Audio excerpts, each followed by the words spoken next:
Hey, it's Kendall, and this week on 90SecondChurch, we're in a series called Wisdom for a World Gone Mad. We're going through the book of Proverbs. Today we're in Proverbs chapter 10, verse 17. People who accept discipline are on the pathway to life, but those who ignore correction will go astray. Now, if you're human, which you probably are if you're listening to this, you know that in life, it is impossible not to face difficulties and challenges and bumps and bruises and walls and hills and just all sorts of problems. And typically we have one of two responses in the face of difficult times. The first is to rail at God and say, "How could you let this happen to me?"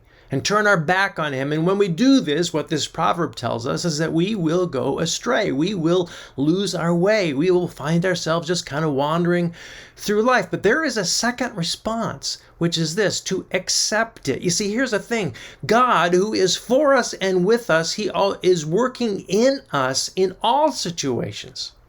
And so when you face challenges, one of the responses you can have is to stop and say, "God, are you trying to teach me something here? What are you trying to say to me in the midst of this? How do you want me to learn to cling to you more tightly through this?" And as we learn how to do this, we discover that we are on the pathway to life. And we have the sense that God is here and he is with us and he is for us. And that doesn't mean, by the way, that the problem just vanishes magically. No, it means that God is with us and he will see us through it to the end.